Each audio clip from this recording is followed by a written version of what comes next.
August 1st, 1944. 1700 hours. Warsaw held its breath. I stood in the doorway of a burned-out pharmacy on Żelazna Street, pretending to be just another civilian waiting out the summer heat. My Sten gun was wrapped in canvas under my coat. The grenades in my pockets felt heavier than they should. Around me, Warsaw moved like it always did under German occupation. Slow, careful, watching. But today was different. Today we stopped watching. We thought we were rising for freedom, not realizing how much of ourselves we'd leave under the rubble. My name is Piotr Nowak, Corporal in the Home Army, Zoska Battalion, 23 years old, born 2 blocks from where I stood. Grew up playing in streets that were now German checkpoints. Knew every alley, every cellar, every way through this district that didn't involve walking past Wehrmacht patrols. The heat was suffocating. August in Warsaw, the kind of heat that made uniforms stick to skin and turned the air thick enough to chew. Smoke rose from distant districts where resistance cells had already started their moves early, impatient or overeager or just tired of waiting. The Germans would notice soon, would tighten security, would make W hour harder than it already was. W hour, 1700, the moment we'd been planning for months.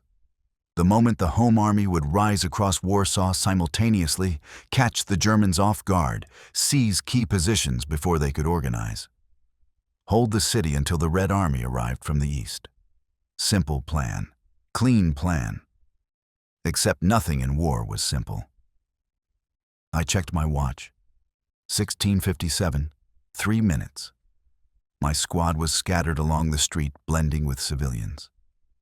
Marek leaned against a lamppost, smoking, eyes tracking German movement. Tadeusz pretended to repair his bicycle outside the bakery. Krzysztof sat on a stoop with a newspaper he wasn't reading. Jacek and Stefan stood near the corner, talking quietly like old friends catching up. All of us armed, all of us waiting. Lieutenant Borowski was somewhere in the building behind me, coordinating with other cells, making sure everyone knew their objectives. Capture the German checkpoint at the intersection. Secure the weapons cache in the basement of the municipal building. Liberate the civilian blocks before the Germans could use them as hostages. Find Anna. That was my objective. The one nobody knew about. My sister, 14 years old. Last I heard, she was hiding in the underground shelters near Wola with other families who'd escaped the roundups. If the fighting started and the Germans retreated into the district, they'd burn everything. Everyone. I had to find her first. A German patrol passed. 4 soldiers, young, bored, rifles slung. They didn't look at us. Why would they? We were just Poles. Defeated, occupied, harmless. They had no idea. I touched the Sten under my coat. British made, dropped by parachute 3 months ago. 32 rounds in the magazine. Simple blowback action. Prone to jamming if you didn't keep it clean. I'd cleaned it twice today. My hands were steady now. Hadn't always been. 6 months ago, I'd frozen during a German raid. Watched them execute a courier from Parasol Battalion right in front of me. Put him on his knees. Single shot to the back of the head. I'd stood there, frozen, unable to move, unable to help. Marek had dragged me away before the Germans noticed. Told me everyone freezes once. Told me it gets better. It hadn't. Not really. But I'd learned to push through it, to make my body move even when my mind locked up. Today would be the test. Today there'd be no hiding, no blending, no pretending. Today, we fought. 16:58. A woman walked past, carrying a basket of bread. She looked at me, nodded once. Recognition. She was with us. Carrying messages, maybe. Or weapons hidden under the bread. Everyone in Warsaw was either with us or against us. The line had been drawn years ago. I thought about my sister, about the last time I'd seen her. 2 months ago, hidden in a cellar during a roundup. She'd been crying, asking when things would go back to normal. When we could go home, I'd lied. Told her soon. Told her everything would be fine. The truth was, I didn't know if we'd win. Didn't know if the Red Army would actually help. Didn't know if this uprising was liberation or suicide. But I knew we couldn't keep living like this. Under occupation, under fear, watching our city die piece by piece while we did nothing. Better to die standing than live on our knees. 16:59. Borowski appeared in the doorway behind me. Gave the signal. 2 fingers, then a closed fist. Get ready. I felt my heart rate spike. Felt sweat on my palms despite the heat. Felt the old fear trying to crawl back up my spine. The memory of the executed courier. The sound of the gunshot. The way he'd fallen forward into the dirt. Not this time. This time I'd move. This time I wouldn't freeze. Across the street, Marek dropped his cigarette, ground it under his heel, looked at me, nodded. 1700. A flare shot up from somewhere south. Red, bright against the gray sky. W hour.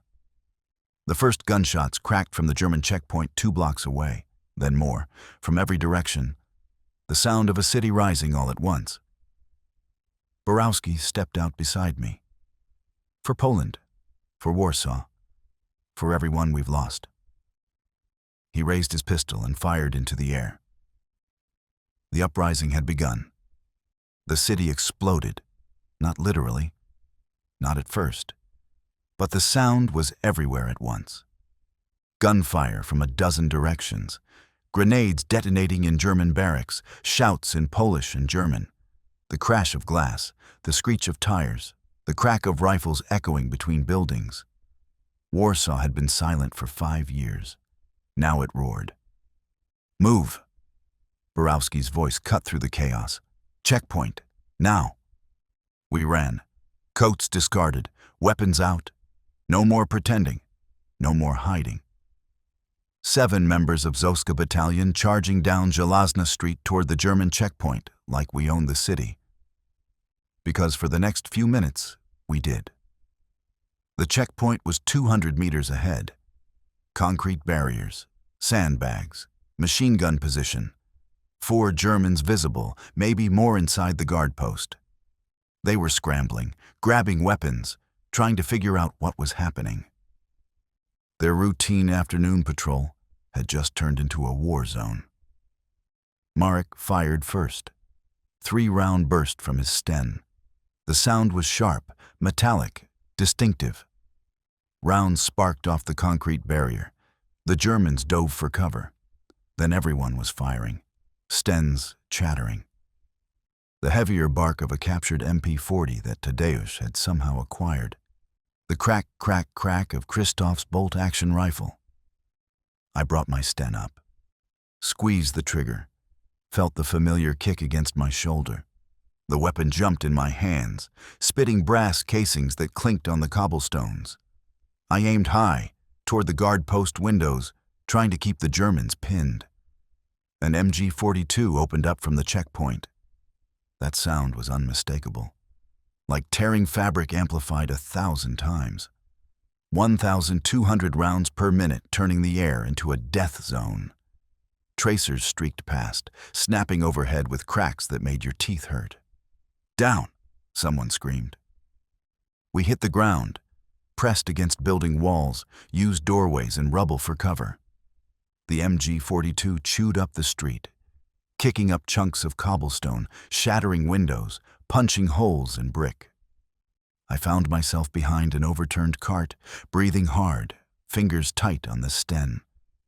My heart hammered. This was real. This was actually happening. No more planning, no more preparation. Just bullets and chaos and the terrible certainty that some of us wouldn't see nightfall. Piotr! Marek was beside me, pressed against the same cart. We need to flank. That MG will cut us apart. Which way? Through the bakery, around the alley. Come on. He was up and moving before I could respond. I followed because that's what you did. You followed, even when your legs felt like water, even when part of your brain screamed to stay down, stay hidden, stay alive. We crashed through the bakery's back entrance. The owner and his wife were huddled in the corner, terrified. Marek didn't slow down, just ran through the kitchen, past the ovens that still radiated heat, out into the alley behind. The alley was narrow, barely wide enough for two men side by side. We ran along it, boots pounding dirt, weapons ready. Ahead I could see the back of the checkpoint. The MG-42 was still firing, but facing the wrong direction, facing where we'd been. Grenade? I asked. Marek pulled one from his belt. On three, you throw, I cover. Then we move before they know what hit them. I grabbed my grenade. A British Mills bomb, heavy, segmented. 5-second fuse once you pulled the pin. The MG-42 stopped. Reloading maybe, or shifting position. Now was the moment. 1. Marek counted. I pulled the pin, heard the small click, felt the spoon tension under my thumb. 2. My hands were steady. Surprisingly steady. No shaking, no freeze. Just focus narrowed to this moment, this throw, this chance. 3. I threw. Stepped around the corner, arm extended, released. The grenade arced through the air, tumbling, heading toward the checkpoint's back entrance where German voices were shouting orders. Marek opened fire. Covering, suppressing, giving them something else to think about. I ducked back behind the wall. The grenade went off. Sharp crack, louder than I expected. The pressure wave hit even around the corner. Dust and debris scattered. Someone screamed. German, high-pitched, pain. Go! Marek was already moving. We rounded the corner into smoke and confusion. The checkpoint's back wall was damaged, sandbags scattered, a German soldier on the ground clutching his leg. Another staggered against the wall, dazed, blood running from his ears. Marek shot the first one. 2 rounds. Professional, quick. I aimed at the second, but he was already falling, weapon clattering from his hands. Inside the checkpoint, the MG-42 started up again. Different direction now. Firing toward the main street where the rest of our squad was pinned. We had to take it out. The guard post door was half open. Smoke curled out. I could hear German inside. At least 2 voices, maybe 3. All of them focused on the machine gun, on the fight outside, not on the back entrance we'd just blown open. Marek looked at me. Silent question. Ready? I nodded, not sure if I was lying. He kicked the door wide. Inside was chaos. 3 Germans, one on the MG-42, feeding belt after belt into the smoking weapon, one spotting, one reloading magazines. They turned, saw us, reached for weapons. Everything happened too fast. Marek fired. I fired. The enclosed space turned into thunder and muzzle flash and ricochets screaming off metal. The German on the MG-42 spun, hit, fell across the weapon. The spotter went down clutching his chest. The third one got his pistol up, fired once. The round cracked past my head so close I felt the air displacement. I fired back. Full auto. Emptied the magazine. 28 rounds in 3 seconds. The noise in the confined space was deafening, overwhelming. My ears shut down, replaced by pure ringing. The German dropped. Silence. Except for the ringing. Except for my breathing. Except for Marek saying something I couldn't hear through the damaged eardrums. The checkpoint was ours. I looked at the bodies. 3 men who'd been alive 10 seconds ago. Who'd been following orders, doing their jobs, now dead because we'd thrown a grenade and stormed a guard post. I felt nothing. Numbness, maybe. Shock. The reality hadn't caught up yet. Piotr? Marek was shaking my shoulder. His voice came through distorted like underwater. We need to signal. Let the others know it's clear. I nodded, mechanically, followed him outside. The street was littered with brass casings and broken glass. Tadeusz and the others were advancing now, using the checkpoint's silence as permission to move forward. Borowski appeared, pistol in hand, taking stock. Casualties? None on our side, Marek reported. Checkpoint secured. Good. Fortify it. We'll use it as a strong point. Next objective is the municipal building 2 blocks north. I leaned against the checkpoint wall, legs suddenly weak. Adrenaline draining away, leaving exhaustion in its place. Hour was 5 minutes old. And already, everything had changed. The municipal building loomed ahead like a fortress.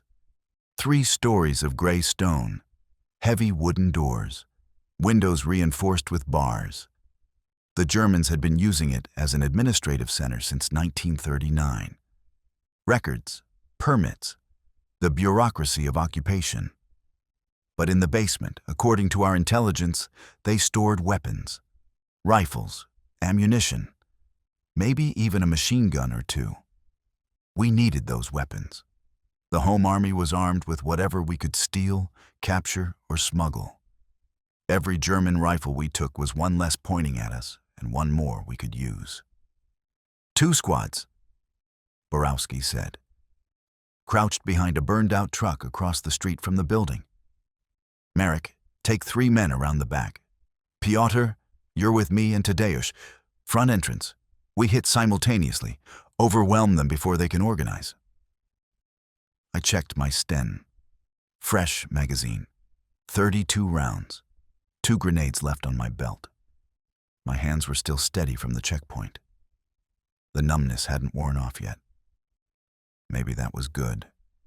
Maybe numbness was better than thinking too hard about what we were doing. What about civilians? Tadeusz asked. Building might have Polish workers inside. Then they stay down and stay quiet, Borowski said. We're not here to hurt our own, but anyone who gets in the way. He didn't finish. Didn't need to. Marek moved out with Krzysztof, Jacek, and Stefan. Disappeared around the corner, heading for the building's rear. That left 3 of us for the front assault. 3 men against however many Germans were inside. The street was eerily quiet after the chaos at the checkpoint. Smoke drifted from burning vehicles. Glass crunched under boots. In the distance, I could hear gunfire from other districts. The uprising spreading across Warsaw like wildfire. But here, in this moment, there was just us and the building and the terrible anticipation of what came next. Ready? Borowski asked. No, I wasn't ready. Would never be ready. But I nodded anyway. We moved, crossed the street at a run, boots pounding pavement, 20 meters, 15, 10. The building's facade filled my vision. Windows dark, door closed, no movement visible, too quiet. 5 meters from the door, it exploded outward, not from a bomb, from machine gun fire. An MG-42 opened up from inside the building, firing through the doorway, turning the entrance into a kill zone. The rounds came so fast, they blurred into a single, sustained roar. I dove left, hit the ground hard, rolled behind a stone planter that had somehow survived 5 years of occupation. Bullets chewed into the stone, spraying chips that cut my face. Tadeusz wasn't as fast. I saw him jerk, once, twice, the impact spinning him around like a puppet with cut strings. He fell in the middle of the street, rifle clattering away, hands clutching his chest. "Tadeusz!" I screamed. He didn't answer, just lay there. Blood spreading across his shirt. Too much blood. The MG-42 kept firing, sweeping back and forth, keeping us pinned. I pressed myself flat against the planter, trying to become one with the stone, while death screamed overhead in 1,200 rounds per minute bursts. Borowski was somewhere to my right, behind a different barrier. I couldn't see him through the smoke and dust. Couldn't see anything except Tadeusz lying in the street, not moving, maybe dead, maybe dying. I had to help him, had to get to him. I tried to move. My body wouldn't respond. The freeze was back, just like 6 months ago. Just like watching the courier die. My muscles locked up, my breath caught. My mind screamed at my body to move, to do something, to save Tadeusz. But the connection was severed. I was paralyzed. The MG-42 stopped. Reloading. 5 seconds of silence. 5 seconds where I could have moved, could have dragged Tadeusz to cover, could have done anything. I didn't move. Couldn't move. The gun started again. Tadeusz's body jerked as more rounds hit him. He was already gone, but the bullets didn't care, just kept coming, kept destroying. "Piotr!" Marek's voice from somewhere behind the building. "Grenade the entrance. We'll rush from the back." Grenade. Right, I had grenades. My hand moved to my belt. Mechanical. Disconnected. Pulled a Mills bomb free. The metal was cold. Heavy. Real. I pulled the pin. Heard that small click. Held the spoon. Couldn't throw it. The MG-42 had the entrance covered. Any movement and I'd end up like Tadeusz. The freeze held me. Whispered that moving meant dying. That staying still meant survival. That the smart choice was to wait, to hide, to let someone else take the risk. Then I heard it. A child crying. Faint. From inside the building, high-pitched, terrified. Anna. My sister's voice. I knew it instantly. Knew the sound of her fear like I knew my own heartbeat. She was inside. Inside with the Germans and the MG-42 and whatever hell was about to break loose when Marek's team hit the back entrance. The freeze shattered. I stood, stepped around the planter, threw the grenade. Not at the entrance, at the window next to it, where the MG-42 muzzle flash strobed through the smoke. The grenade sailed through the broken window, disappeared inside. I dove back behind the planter. The explosion was muffled by the building's walls, but still powerful. Glass and debris scattered. The MG-42 went silent. Screams in German. Confusion. Chaos. "Now!" I heard Borowski shout. Gunfire erupted from the building's rear. Marek and his team hitting hard. The Germans inside caught between two fires. Between the grenade I'd thrown and the assault from behind. I was up and running before I consciously decided to move. Through the smoke, over Tadeusz's body. Tried not to look. Failed. Saw his face, eyes open, already gone. No time to stop. No time to mourn.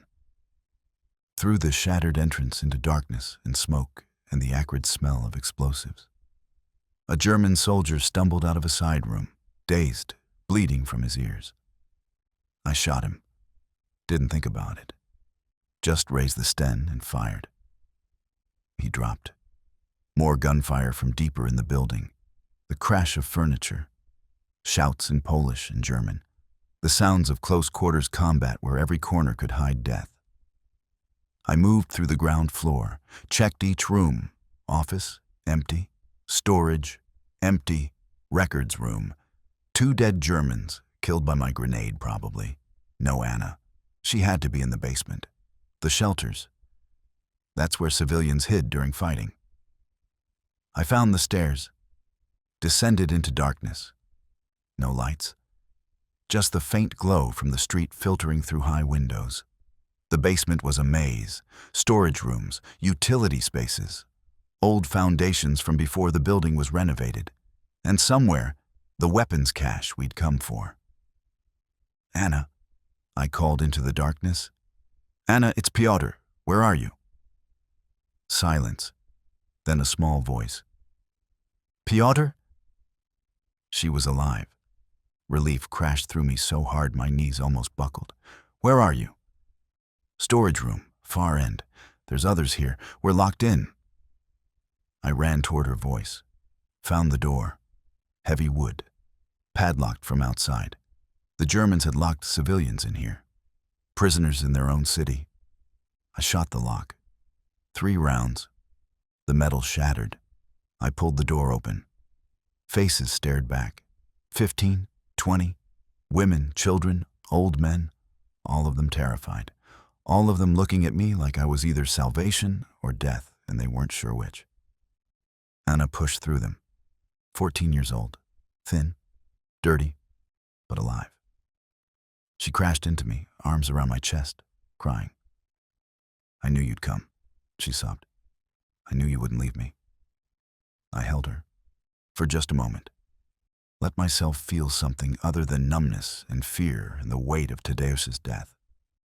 Then gunfire erupted overhead. Close, inside the building. We have to go, I said. All of you. Now. Follow me. Stay close. Stay quiet. I led them out. Through the basement, up the stairs. Anna's hand tight in mine, the others following like a chain of shadows. We emerged into the ground floor to find Borowski and Marek securing the building. Bodies lay scattered, German and Polish both. The cost of liberation counted in blood. Civilians, I reported, from the shelters, including my sister. Borowski looked at Anna, at the others, nodded. Get them to the safe house on Marszałkowska, then rejoin us. We're not done here. The weapons cache? Found it. Marek's bringing it up now. Enough rifles to arm another squad. Maybe 2. Good news. Finally. Something gained to balance what we'd lost. I looked back at the street, at Tadeus's body still lying there, at the blood pooling around him, at proof that victory had a price. He didn't make it, I said quietly. No, Borowski agreed. He didn't. Neither did Jacek. Caught a burst coming through the back door, dead before he hit the ground. 2 men, 2 of our 7, gone in the first hour. Anna squeezed my hand. Who was he? A friend, I said. A good man. We left the building, left Tadeus and Jacek and the German bodies and the bullet-scarred walls that would remember this day, long after we were gone. The sun was lower now. Evening coming, W hour +2. The uprising was spreading. We could hear it across the city. Gunfire, explosions, the sound of Warsaw fighting back.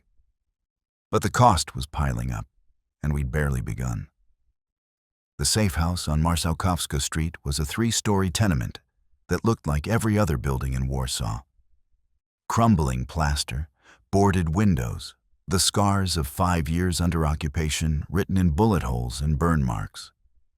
But inside, it was alive. Resistance fighters moved through the halls, wounded being treated in makeshift clinics. Children huddled with their mothers in rooms that smelled like fear and hope mixed together. Old men stood guard at windows, with rifles older than they were. I left Anna with a group of women organizing food distribution. She didn't want to let go of my hand, clung to me like she had when she was small and afraid of thunderstorms. You're coming back? She asked. I'm coming back. Promise? I wanted to promise, wanted to give her certainty in a world that had none. But I'd learned not to make promises I couldn't keep. I'll try, I said instead. That's all I can give you. She nodded, understanding more than a 14-year-old should. Growing up under occupation did that. Stole childhood and replaced it with wisdom that cut like broken glass. I climbed to the 3rd floor where Borowski had set up a temporary command post. Maps spread across a table. Radio crackling with reports from other districts. Runners coming and going with messages from cells across the city. Marek was there, cleaning his sten. Methodical, Professional, like nothing had happened, like we hadn't lost 2 men an hour ago. "How's your sister?" he asked without looking up. "Scared. Alive. Better than Tadeusz." His hands paused on the weapon. "Yeah, better than Tadeusz." Krzysztof sat by the window, watching the street. Stefan was asleep in the corner, still holding his rifle, exhausted from 2 hours of constant adrenaline. We were all running on fumes and fear and the desperate need to believe this mattered. Borowski looked up from the maps.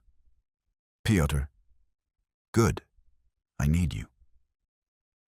"What's the situation?" "Chaos. Beautiful chaos." He gestured at the map. "We've taken most of Wola. Śródmieście is ours. Mokotów is fighting. Żolibor's holding. The Germans are scattered, disorganized. They didn't expect this. Didn't think we had the strength." "And the Red Army?" His expression darkened. "Sitting on the east bank of the Vistula, watching, waiting, not moving to help. They're supposed to.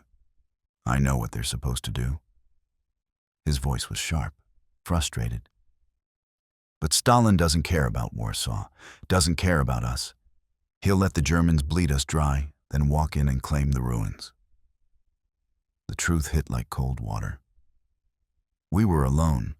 The uprising we'd planned around Soviet support was happening without it. Just us against the Wehrmacht and SS. Just Polish fighters with stolen weapons against an army that had crushed France and nearly taken Moscow. The mathematics weren't good. "How long can we hold?" I asked. "Days. Maybe a week if we're lucky. Unless the Soviets move, unless the British drop supplies, unless something changes, unless..." The word that defined resistance. Unless we get help, unless we get lucky, unless we survive long enough for miracles. "What do you need from me?" I asked. "Rest. 2 hours. Then I'm sending your squad to reinforce the cathedral district. Germans are massing there. If they break through, they'll cut us in half." 2 hours. Not much, but more than I expected.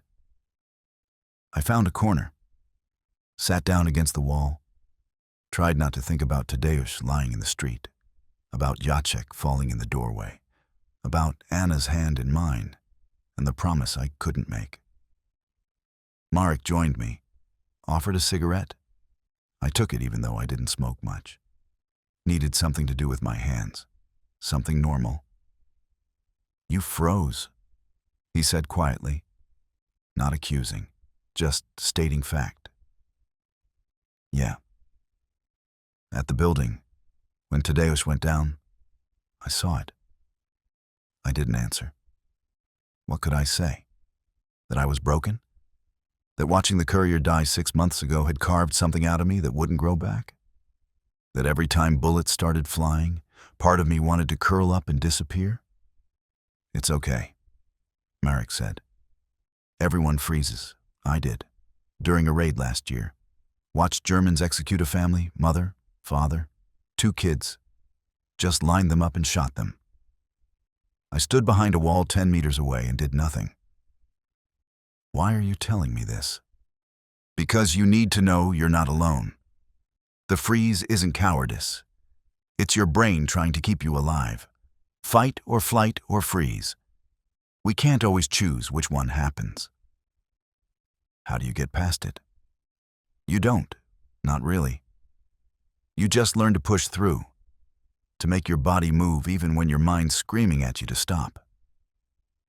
He took a drag from his cigarette. "You did that today, at the municipal building.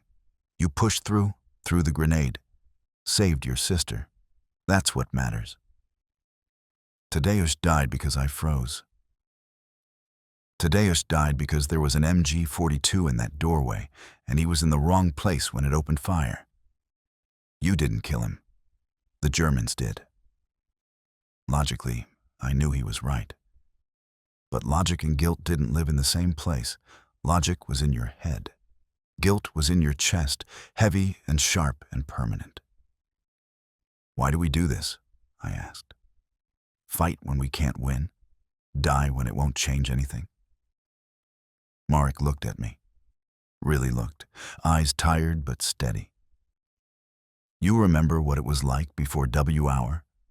Walking past Germans every day, watching them own our streets, seeing the fear in people's eyes? Yeah, that's why. We're not fighting to win. We're fighting because living under their boots was worse than dying on our feet. We're fighting because someone has to say no. Someone has to stand up and show the world that Poland isn't dead, that we're still here, still resisting. Even if we lose? Especially if we lose. Losing with honor beats surviving with shame. I didn't know if I believed that. Didn't know if honor mattered when you were dead. But I understood the sentiment. Understood why men picked up weapons against impossible odds. Why women carried messages through German patrols. Why children threw rocks at tanks. Because doing nothing was its own kind of death. The radio crackled. A voice reporting from somewhere south. Heavy fighting near the Poniatowski Bridge. Germans bringing up tanks. Casualties mounting. Borowski acknowledged. Sent runners with orders. The machinery of resistance grinding forward even as it bled. Get some rest, Marek said, standing. 2 hours goes fast. He was right. 2 hours was nothing. Barely enough time to close my eyes. To pretend sleep would come. To lie to myself that tomorrow we'd still be alive and Warsaw would still be ours. I closed my eyes anyway. Saw Tadeusz falling.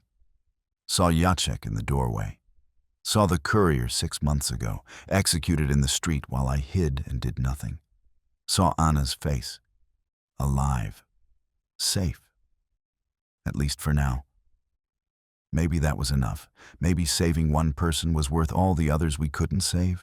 Maybe every small victory against the darkness mattered. Even if the darkness eventually won. Or maybe I was just trying to make sense of something that had no sense. Trying to find meaning in chaos. Trying to believe that dying for Warsaw was nobler than living for myself. I didn't know anymore. But in 2 hours, I'd pick up my Sten and go back out there anyway. Because that's what we did. We fought, we bled, we died, and we called it freedom. 2 hours passed like minutes. We moved through the streets as dusk settled over Warsaw. 5 of us now. Piotr, Marek, Krzysztof, Stefan, and Borowski. The gaps where Tadeusz and Jacek should have been felt like missing teeth. Wrong. Incomplete. The Cathedral District was 3 kilometers east. Normally a 20-minute walk. Under occupation, through checkpoints and patrols, it could take hours. During an uprising, with German positions scattered and fighting erupting randomly, it was anyone's guess. We moved through alleys, used the sewers when we had to, avoided main streets where German armor could spot us. The city had become a maze overnight. Familiar streets turned hostile, every corner potentially deadly. The cathedral rose ahead, its twin spires dark against the orange sky. Smoke drifted from fires burning across the district. We could hear the fighting before we saw it. Machine guns, grenades, the deeper boom of something heavier, artillery maybe, or tank cannons. Contact ahead, Krzysztof whispered from point position. We dropped low, moved to cover, peered around the corner into a plaza that had become a battlefield. The cathedral stood on one side. German forces held buildings on the other 2 sides. Between them, Polish fighters were pinned in shell craters and behind overturned vehicles, trying to hold a position they couldn't reinforce and couldn't retreat from. And rolling into the plaza was a Panzer IV. The tank's engine rumbled like distant thunder. Its cannon traversed slowly, searching for targets. Machine gun mounted on the turret swept the plaza in short bursts, keeping heads down. We can't fight that, Stefan said, voice flat, defeated. He was right. 5 men with Stens and rifles against a tank was suicide. The armor was too thick. We had no anti-tank weapons, no Panzerfausts, no artillery support, just small arms that would bounce off steel plate like raindrops. We have to try, Borowski said. Those fighters are cut off. If the tank closes, it'll massacre them. So we die instead? We slow it down, give them time to fall back. To where? The Germans have the district surrounded. Borowski grabbed Stefan by the collar, pulled him close. We didn't rise up to run at the first sign of trouble. We fight.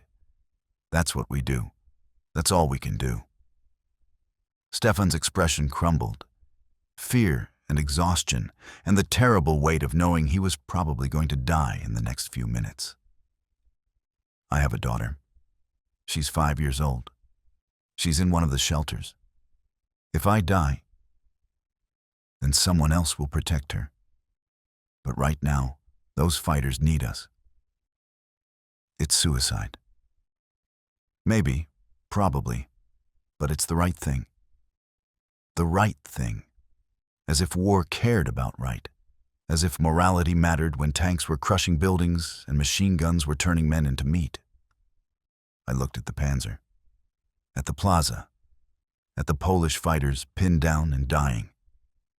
Thought about Anna in the safe house, about promising to come back, about the look on her face when I said I'd try.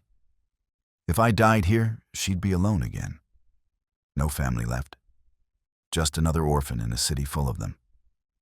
But if I didn't try, those fighters would die. Maybe 20 men, maybe more. Men with their own families, their own promises, their own reasons to live. The mathematics of war. Trade my life for 20 others, or trade 20 lives to keep my promise to one. There was no good answer. I'm in, I said. We can't save everyone, but we can save some. Merrick nodded. Molotovs.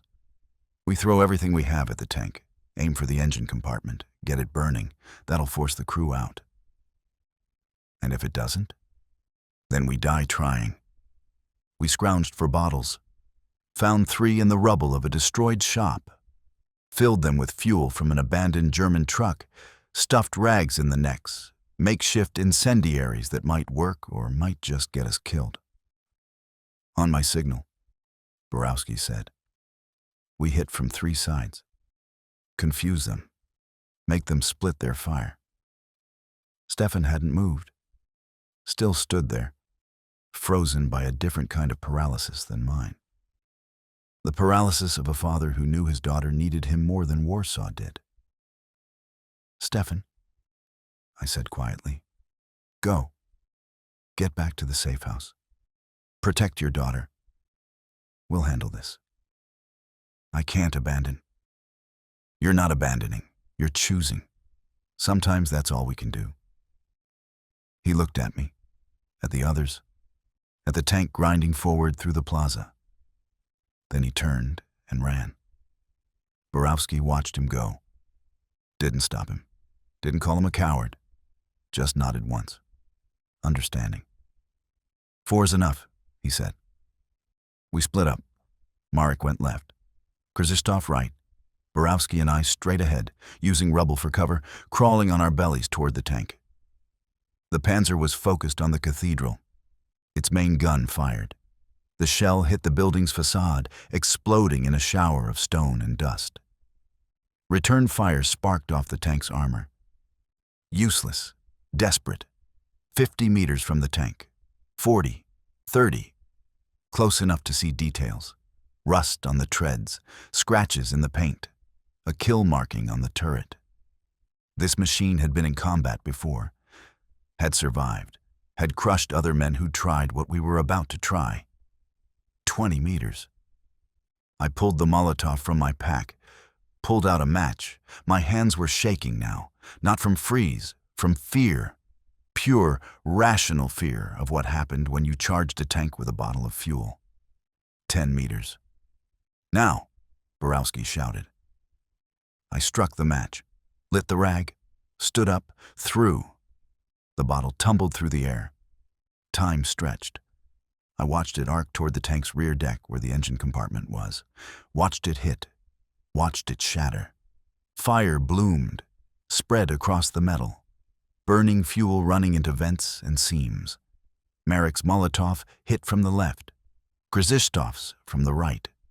3 points of fire turning the tank into a beacon.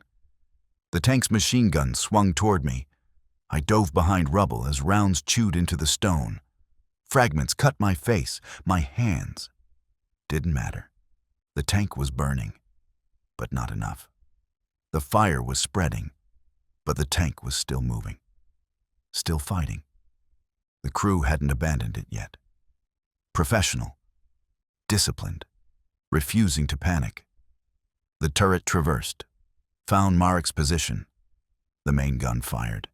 The explosion threw Marek into the air like a doll. He hit the ground 10 meters away. Didn't move. "Marek!" I screamed.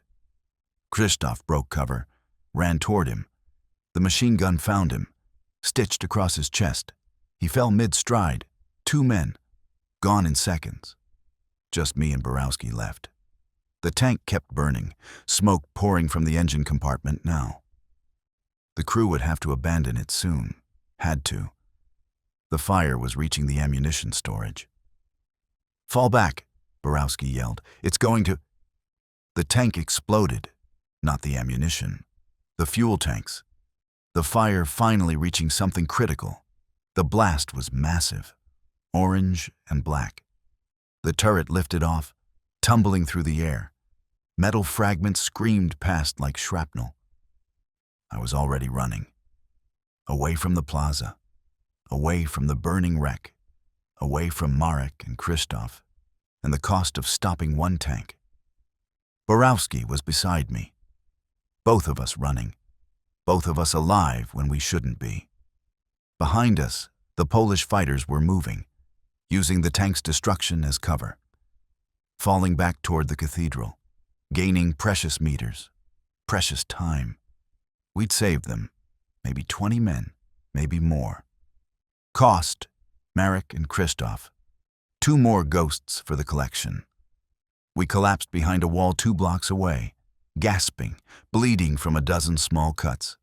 Alive by inches and luck, and the fact that German engineering put fuel tanks too close to fire. "Is it worth it?" I asked between breaths.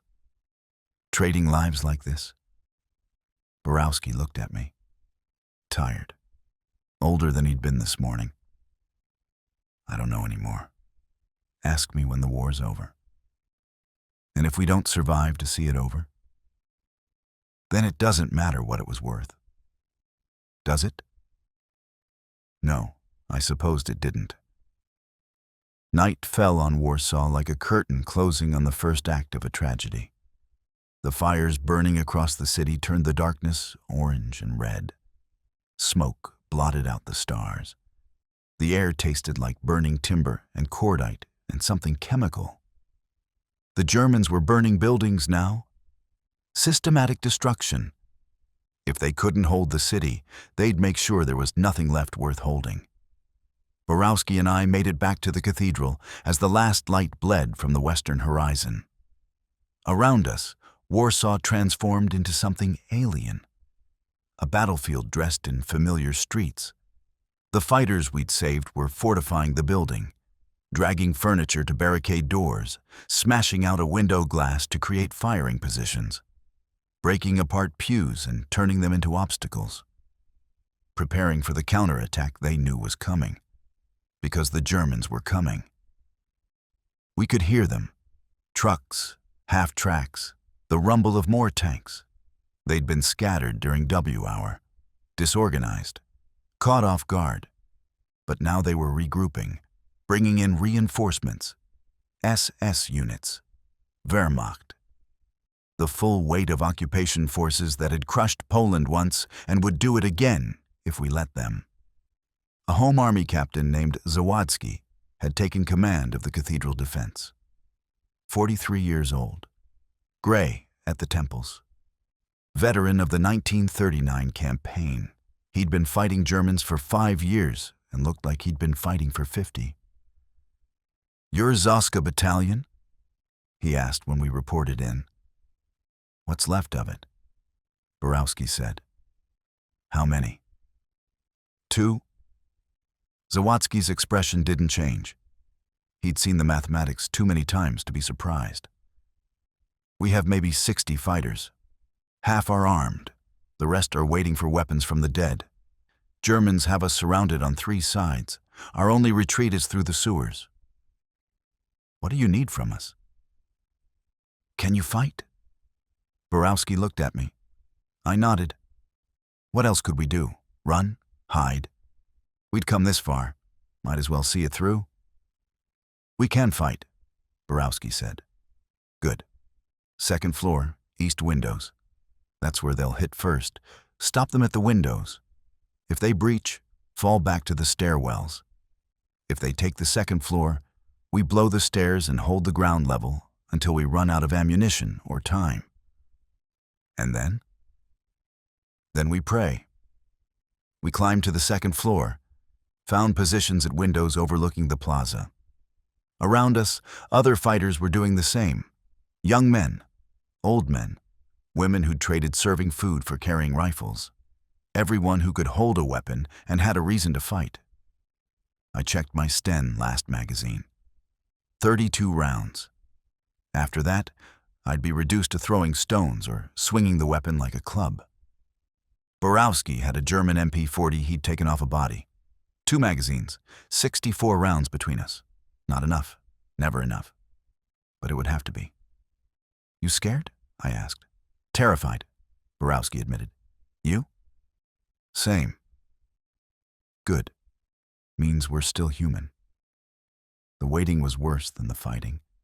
The anticipation. Watching the darkness beyond the plaza. Listening for the sound of engines. Wondering which shadow would suddenly erupt in muzzle flash and which breath would be your last. I thought about Anna. About whether Stefan made it back to the safe house. About whether my sister would survive if I didn't. Who would protect her? Who would make sure she lived to see Poland free? If Poland ever was free. If we didn't all die in this cathedral. If the Germans didn't turn Warsaw into a graveyard. Then they came. Not quietly, not with stealth, with overwhelming force designed to crush resistance through sheer violence. Half-tracks roared into the plaza from 3 directions, engines screaming, troops dismounting in practiced formations, Wehrmacht and SS intermixed. Wehrmacht moved like soldiers. Professional, efficient, SS moved like fanatics who'd internalized propaganda so deep it replaced humanity. They fought like men who thought God was on their side. Machine guns opened up from the half-tracks, MG-42s mounted on pintle rings. The sound was that terrible saw blade scream. 1,200 rounds per minute turning the cathedral's facade into destruction. Stone exploded in clouds. Windows shattered. Bullets ricocheted through the interior, whining like wasps, punching through pews and plaster. "Hold fire." Zawadzki's voice carried across the floor. "Let them get close. Make every shot count."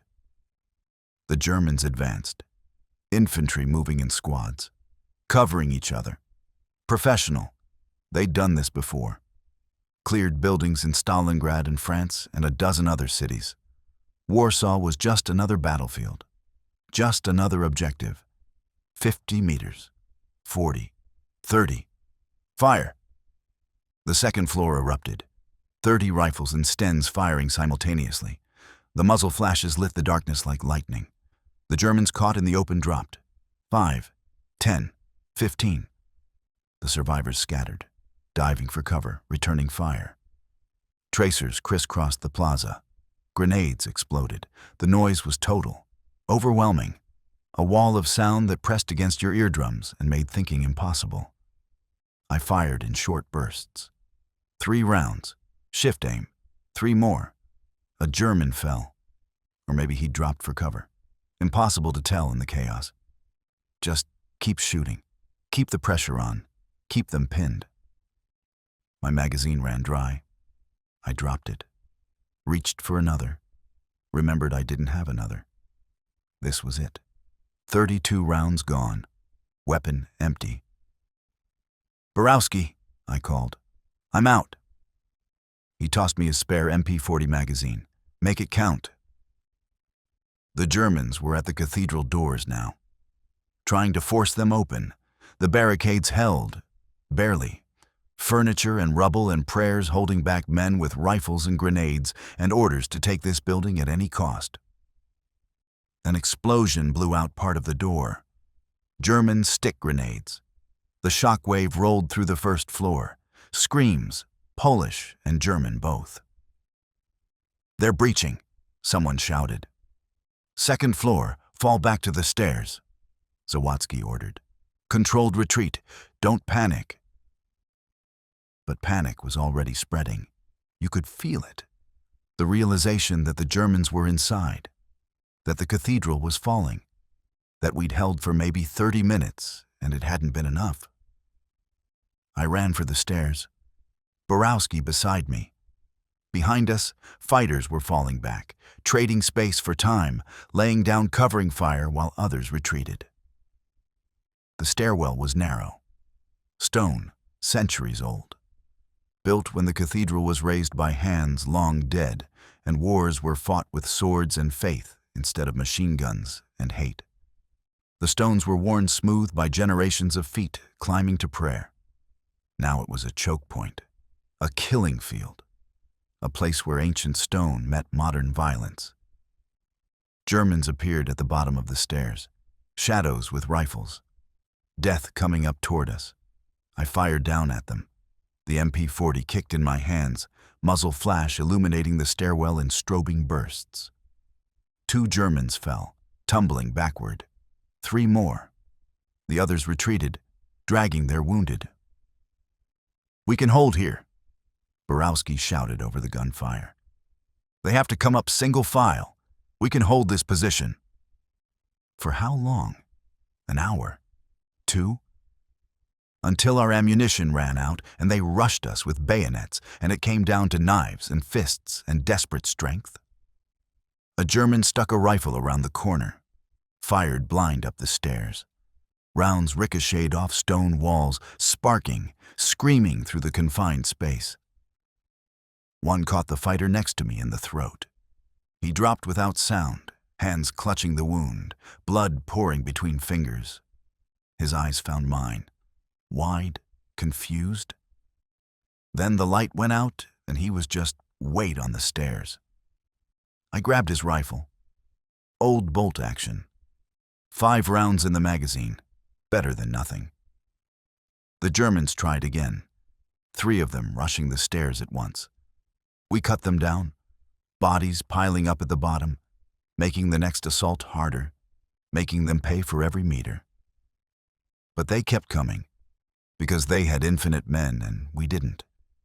Because time was on their side, and every minute brought more reinforcements while we got weaker. "Panzerfaust," someone screamed from below. German anti-tank weapon. In a building. They were going to blow the stairwell.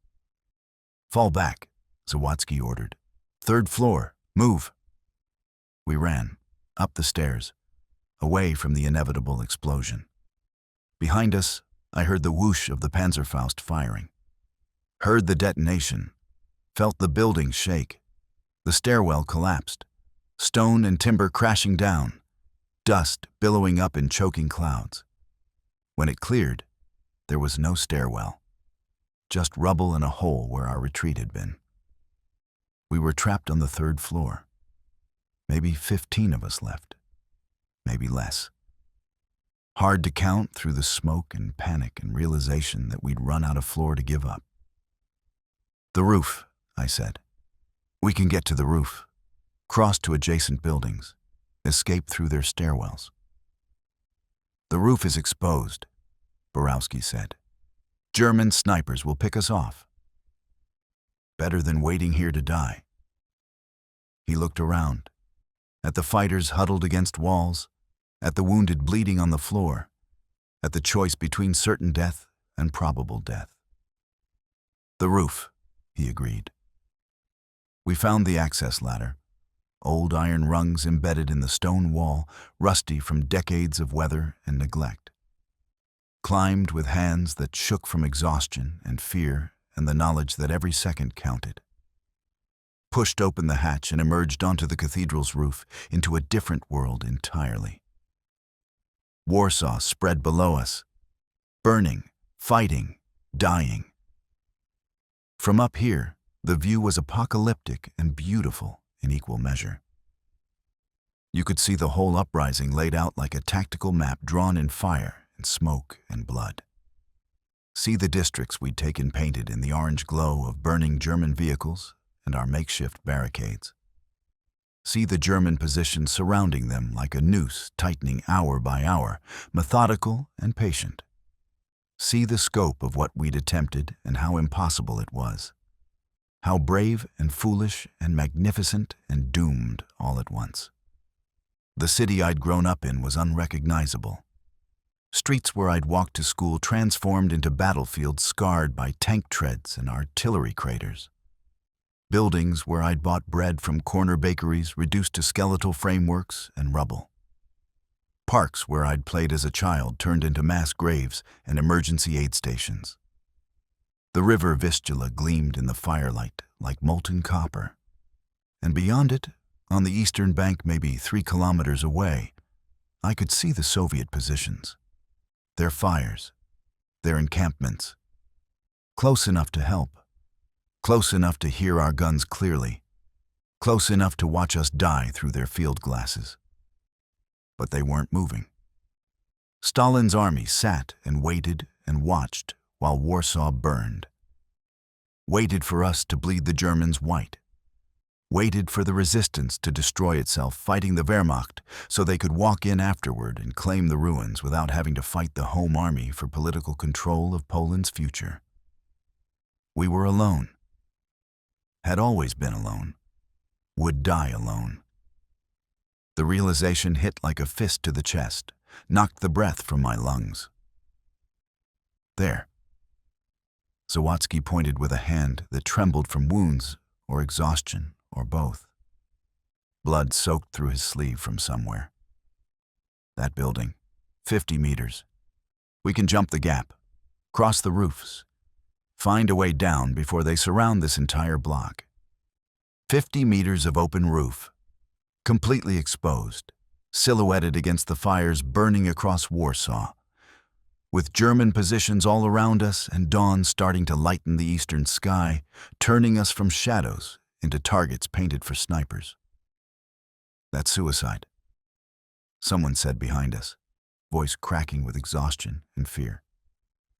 "So is staying here and waiting for them to climb up." We ran, across the cathedral roof, feet pounding on tiles. Below us, the Germans were flooding the second floor. Above us, the sky was turning from black to gray. Gunfire erupted, snipers spotting us, rounds cracking past. One fighter fell, then another, tumbling off the edge 4 stories to the street below. I didn't stop, couldn't stop, just ran toward the gap between buildings. 50 meters, 40, 30. A round hit Zawadzki. He stumbled, fell, didn't get up. 20 meters. Borowski was ahead of me, running flat out. Behind me, the survivors were strung across the roof like targets in a gallery. 10 meters. The gap loomed. 3 meters wide, 4 stories up. Missed the jump and you died on the cobblestones below. Borowski jumped, cleared it, landed hard on the adjacent roof, rolled, came up running. My turn. I stood at the edge, looked down, 4 stories to cobblestones below, looked across, 3 meters to the adjacent roof. An impossible distance. A gap that would swallow you if you hesitated, if you miscalculated, if luck decided it had carried you far enough. I thought about Anna, about Marek and Krzysztof and Tadeusz and Jacek, about all the men who'd gotten me this far, about promises made and broken and surviving when better men died. I didn't think about the jump. Thinking meant hesitating. Hesitating meant dying. Thinking meant calculating angles and distances and probability. And probability said this was suicide. And if I listened to probability, I'd stand here until a sniper's bullet found me, or the Germans climbed to the roof, or the building collapsed beneath me. Sometimes you just had to move. I ran, built speed, felt my legs pump, my lungs burn, my heart hammer against my ribs. The edge rushed toward me. Beyond it, nothing. Just air and gravity and the long fall to death. I jumped. For a moment, I was flying. Suspended between buildings, between earth and sky, between life and the long fall. Time stretched. I could see every detail. The texture of the roof tiles below, the smoke rising from burning districts, the stars finally visible through a break in the clouds. Warsaw laid out beneath me like a dying patient on an operating table. Then gravity remembered I existed. I hit the other roof. Hard. My boots slammed into tiles, ankle twisting, pain shooting up my leg like lightning. My momentum carried me forward. I couldn't stop. Rolled, tumbled, hands scraping across rough tiles. Finally stopped myself before rolling off the far edge. I was across. I was alive. Against all odds in mathematics. My ankles screamed protest when I stood. Sprained. Maybe broken. Didn't matter. I was on the other side. Had made a 3-meter jump across open air 4 stories up and survived. Behind me, others were jumping. Some made it. Some didn't. The ones who didn't screamed all the way down. We didn't stop to count. Just ran across this roof to the next access hatch. Down into a building the Germans hadn't reached yet. Down through floors and out into streets that were still ours. For now. For this moment. We emerged from the building onto Długa Street, like ghosts materializing from smoke. 7 of us left, out of 60 who'd defended the cathedral, out of the hundreds who'd started the uprising yesterday at W hour when Warsaw still believed in miracles. My ankle throbbed with each step. Borowski had a gash across his forehead, blood running into his eyes. The others moved like automatons, mechanical, running on fumes and fear and muscle memory that kept legs pumping even when the brain had stopped giving coherent orders. Dawn was breaking. The first real light of August 2nd painting the smoke-filled sky in shades of gray and orange. 24 hours since we'd risen. 1 day of freedom purchased with how much blood, I didn't want to calculate. Safe house, Borowski said. Voice hoarse, broken. Marszałkowska, we regrouped there. Nobody argued. We just followed. Through streets that had been Warsaw yesterday and were something else now. Rubble, craters, bodies. German and Polish, both. Sprawled in positions that would haunt whoever lived long enough to have nightmares. A woman sat in a doorway, rocking a child who wasn't moving. She didn't look up as we passed, just rocked, silent, beyond tears. We'd done this, the uprising, W hour, the choice to fight. We'd turned Warsaw into this. The safe house came into view, still standing, walls pockmarked with bullet holes but intact. Smoke rising from the chimney. Life. Continuation. Proof that something survived the night. I pushed through the door. Scanned faces. Looking for one. Anna. She was there. In the corner with other civilians. Curled up with her knees to her chest. Staring at nothing. When she saw me, something broke in her expression. Relief and horror mixed together. She ran to me. Threw her arms around my waist, held on like I was the only solid thing in a world coming apart. You came back, she whispered into my chest. You came back. I wanted to tell her I'd promised, that I'd said I'd try. But the word stuck in my throat because Marek hadn't come back. Krzysztof hadn't come back. Tadeusz and Jacek and Zawadzki and 53 others hadn't come back. I'd survived by inches and luck and jumping across gaps that should have killed me. There was no honor in that, no nobility, just chance. "Stefan," Borowski asked one of the fighters manning the windows. "Hasn't returned." Borowski's jaw tightened. His daughter? Upstairs, with the other children. So Stefan had run to protect his daughter and died anyway. Or was captured. Or was bleeding out in some alley between the cathedral and here. Either way, his choice had meant nothing. That was the truth of it. The mathematics we refused to acknowledge. Choices didn't matter. Courage didn't matter. Good intentions and noble sacrifices and promises to return. None of it mattered when bullets were flying and buildings were burning and the mathematics of war reduced everything to simple subtraction. 60 fighters minus 53 dead equals 7 survivors. 7 divided by 60 equals 0.116. An 11.6% survival rate. And we'd only been fighting for 1 day. I sat down against the wall. Anna curled beside me.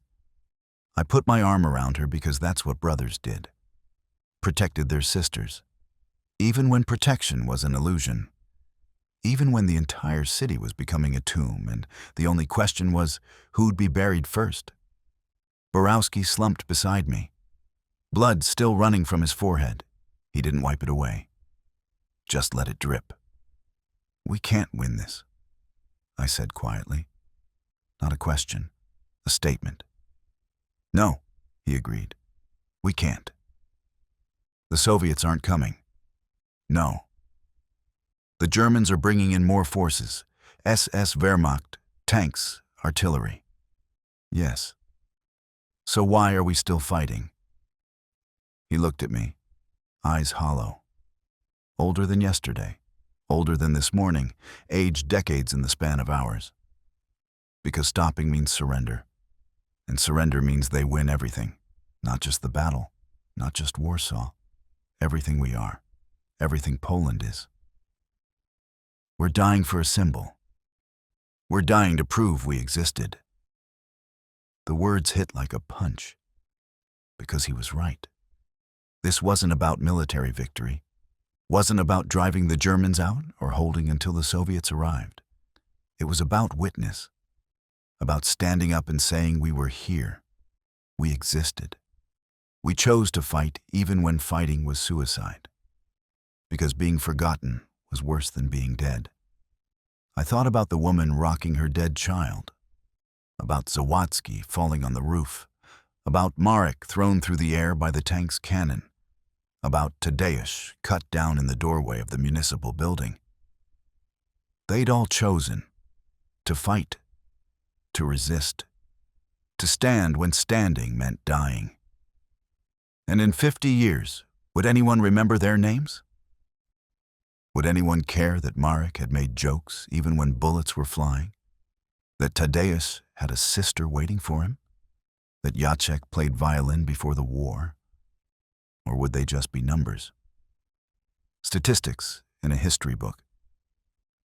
X number of resistance fighters killed during the Warsaw Uprising. Nameless, faceless, reduced to data points in someone's academic analysis of failed rebellions. "I'm tired," I said. "We're all tired." "No, I'm tired of carrying them. The dead, every name, every face. Tadeusz, Jacek, Marek, Krzysztof, Zawadzki. The courier 6 months ago. All of them. They're heavier than the rifle." Anna stirred against my side. "Who's Tadeusz?" "A friend. He died yesterday." "Was he brave?" "Very." "Then he's not heavy." "He's holding you up."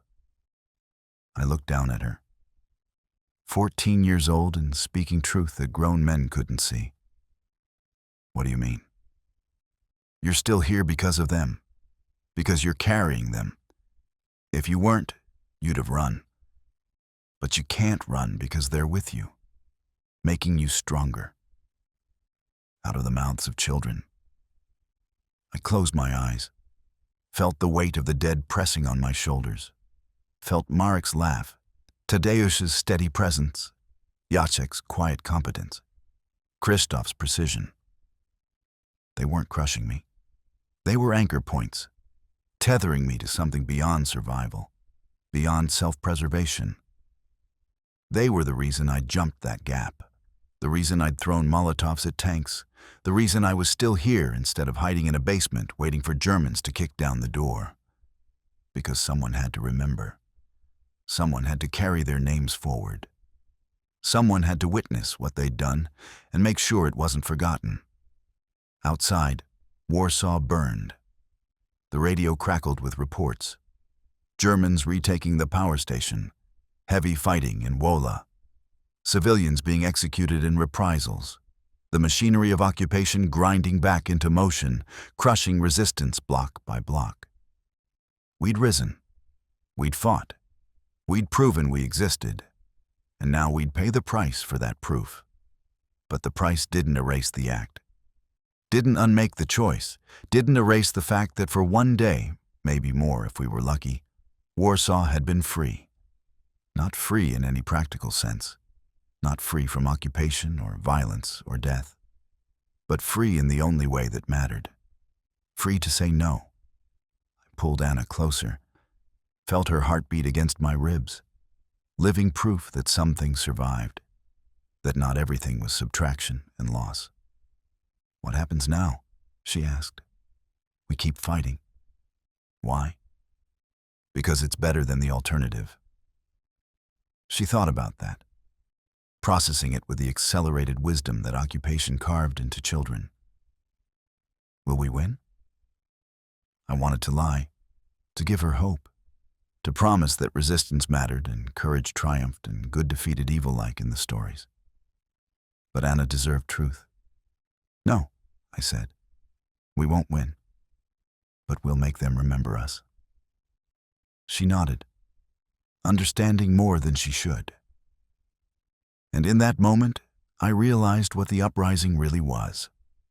Not a military operation, not a strategic rebellion, a memorial.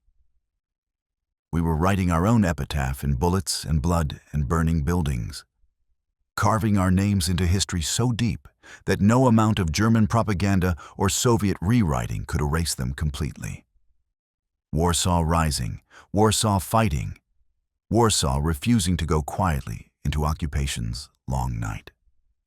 That was worth dying for. Not because it changed anything, but because it meant something. And meaning, in the end, was all we had left. October 2nd, 1944, 63 days after W hour. The surrender came quietly, not with trumpets or declarations, just orders passed through chain of command. Cease fire, lay down weapons, prepare for German custody. The uprising was over. Warsaw had lost. We gathered in the basement of what used to be a school on Tomka Street. Maybe 200 fighters left from the thousands who'd risen on August 1st. Faces I recognized, faces I didn't. All wearing the same expression, hollow, defeated, alive when they shouldn't be. Borowski sat against the wall, cleaning a rifle he'd never fire again. Methodical, professional, doing something familiar because familiar was all we had left. Anna stayed close, always close now, like proximity could protect her from what came next. "They're saying we'll be treated as prisoners of war," someone said in the darkness. "Geneva Convention, not criminals." "They're lying," another voice answered. "SS doesn't care about conventions." Nobody knew for certain. That was the worst part.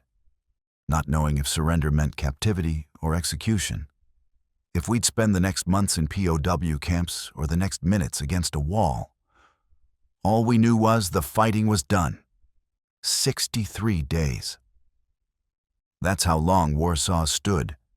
How long we held streets and buildings and hope against Wehrmacht and SS and tanks and artillery, and the slow realization that help wasn't coming.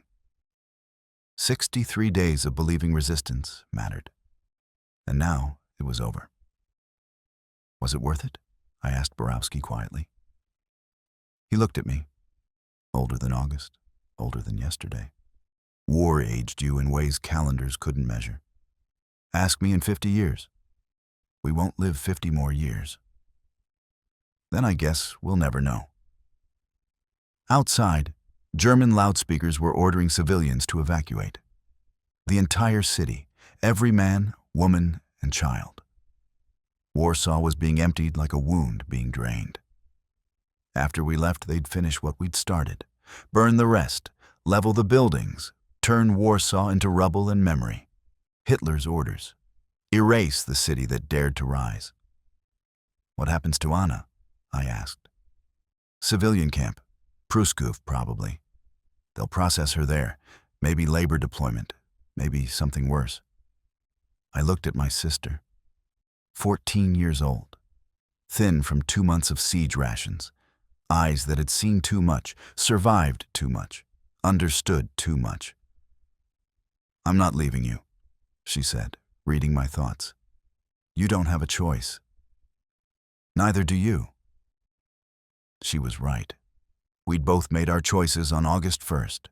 Everything after was just consequences. The Germans came at dawn, Wehrmacht soldiers, not SS, professional, almost respectful. Checking weapons, separating fighters from civilians, following orders with mechanical efficiency. They herded us into columns, fighters in one direction, civilians in another. Anna held my hand until a German soldier pulled her away. I'll find you, she called back. After the war, I'll find you. I wanted to believe her, wanted to promise we'd meet again in a free Poland, that this was just temporary, just another occupation that would end like all occupations ended. But I'd learned not to make promises I couldn't keep. She disappeared into the crowd of civilians, swallowed by humanity, gone. I'd saved her on August 1st, found her in that basement, kept her alive through 63 days of siege. And now I couldn't protect her anymore. That was war's final joke. You could fight tanks, charge machine guns, jump across rooftops 4 stories up, but you couldn't protect the people you loved from the simple mathematics of separation. We marched out of Warsaw, through streets we'd fought for, past buildings we'd defended, over rubble that used to be homes and shops and churches. The city was a corpse, smoking, broken, silent except for the tramp of boots and the occasional collapse of a weakened wall. Everything we'd built, everything we'd been, reduced to ruins. Behind us, German engineers were already placing demolition charges, systematic destruction, block by block, ensuring nothing remained, no buildings to shelter resistance, no stones to rebuild from. Warsaw would be erased, but it wouldn't be forgotten. That was the thing about epitaphs carved in blood. They didn't fade. Someone would remember Marek's laugh. Someone would remember Tadeusz's steadiness. Someone would remember Jacek and Krzysztof and Zawadzki and all the others whose names I carried like stones. Someone would remember that Warsaw rose. Maybe not today. Maybe not tomorrow. Maybe not until everyone who'd lived it was dead and the memory was second-hand history. But they'd remember, because we'd paid for that memory in pieces of ourselves we'd never get back. I looked back at the city one last time, smoke rising from 1,000 fires, the cathedral's broken spires, the river Vistula reflecting gray sky and darker smoke, and beyond the river, the Soviet positions. Still there, still watching, still waiting. They'd waited 63 days, watched us fight and bleed and die. Let the Germans do their work. Let the uprising destroy itself. Now they'd cross, claim the ruins, install their own government. tell their own version of what happened here. But they couldn't erase what we'd done. We'd risen when rising was suicide. We'd fought when fighting was impossible. We'd said no to occupation with bullets and blood and burning buildings. And that no echoed. Would keep echoing. Long after the buildings were rubble, long after we were dead, long after Warsaw was rebuilt by hands that never knew the uprising. The echo would remain. The column marched west, toward camps, toward whatever came next, toward a future that looked like chains and barbed wire and survival measured in days instead of years. But we'd had our 63 days. 63 days of being free to fight, free to choose, free to stand when standing meant dying. Some men lived entire lives without that freedom. We'd compressed it into 2 months, burned bright and fast and hot, left nothing in reserve. And now we'd pay the price of witness, the price of memory, the price of refusing to surrender quietly when surrender was the only logical choice. My ankle still ached from the jump that should have killed me. The gap I'd cleared because stopping meant dying, and dying meant the story ended. But the story didn't end. It just changed. From active resistance to passive survival. From fighting occupation to enduring it. From warrior to prisoner. From free man to number. But the memory remained. Of August 1st at W hour when Warsaw stopped being occupied and started being free. Of 63 days when we owned our streets. Of the moment we chose to rise, even knowing how it would end. That choice mattered, not because it changed anything, but because it meant everything. I thought about Anna somewhere ahead in the civilian column. Thought about whether she'd survive, whether I'd survive, whether we'd ever see each other again. Thought about Marek and Tadeusz and all the others. Thought about the courier executed 6 months ago, the first ghost I carried. They were all with me now. Every name, every face, every promise made and broken. Not crushing me, holding me up. Anchor points in a world that had lost all other anchors. The column marched on. Behind us, Warsaw burned. Ahead of us, winter was coming, and camps, and whatever survival looked like when resistance wasn't an option anymore. But we'd risen. That couldn't be unmade. And 63 days of freedom, even freedom measured in blood and rubble and loss, was worth more than a lifetime of quiet surrender. At least that's what I told myself. As the smoke rose behind us, and the road stretched ahead, and the weight of the dead pressed against my shoulders like wings instead of stones. We'd risen, we'd fought, we'd proven we existed, and the city that tried to erase us would spend decades trying to forget what we'd been. But memory doesn't die. It just waits. For the right moment. For the right voice. For someone to speak our names into the silence and remind the world that we were here. That we chose to stand. That we refused to go quietly. That for 63 days, Warsaw was free. And nothing, not occupation, not demolition, not time itself, could erase that truth. Some debts are paid in blood. Some victories are measured in witness. Some wars are won by losing everything except the story. This was ours, and we carried it forward into whatever came next.